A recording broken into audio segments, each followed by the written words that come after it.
Let's get more from Douglas Herbert, our international affairs commentator. Doug, Europe may be reopening to travel, but it's anything but a coordinated affair. Each country is sort of setting border policy as it sees fit, with restrictions varying a lot from one EU member state to the next. So where does this leave us?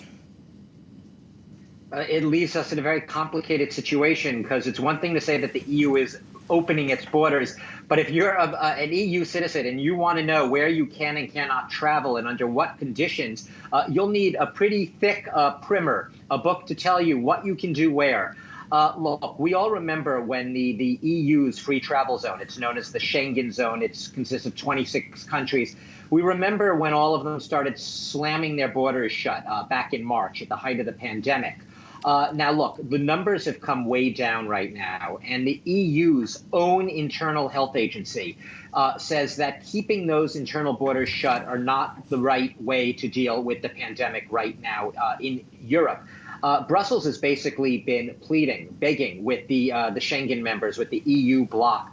Open your internal borders. Let's all get back together in a harmonized way and all sort of crunch our minds to try to come up with a joint approach to, as we heard in that report, reopening the EU's external borders. That is, reopening the EU and net to outsiders come July 1st. The problem is the EU, as we just heard, can't really agree yet on a coordinated policy within its own free travel zone. So you have these weird, erratic policies. Say you're in Switzerland. Switzerland's reopening unless you're coming from Italy. The border with Italy remains closed. What about Norway? Norway's reopening unless you're coming from Sweden. Sweden's still considered by Norway a high-risk zone, like the UK. So you can't enter Norway if you're coming from Sweden.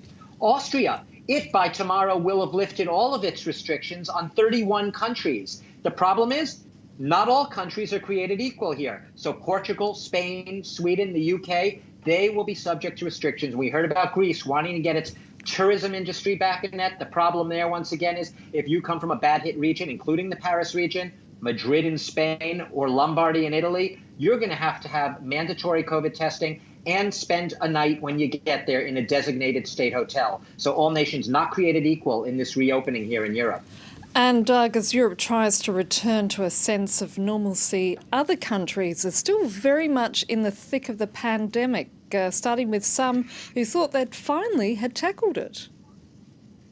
Yeah, and the sum is namely China. We're seeing dozens of new coronavirus cases reported in the past several days in China, linked to two seafood markets around the capital, with the epicenter in one specific market. And you'll remember, China was the original epicenter in the Hubei province in Wuhan, and it was a market then that was sort of the original, they believe, epicenter of this virus. So China right now thought they had tackled it and seeing a potential second wave. How bad or not bad it might be, we don't know. Chinese officials themselves are saying that there's a very high risk of perhaps a new epidemic outbreak, and that they're in an extraordinary period as they see it. Meanwhile, the U.S. had been the epicenter a few weeks ago. You still have about 24 states, 22 states in the U.S., where coronavirus cases are rising, spiking, including in many states in the South and the so-called Sun Belt, Texas, Florida, and out west in Arizona.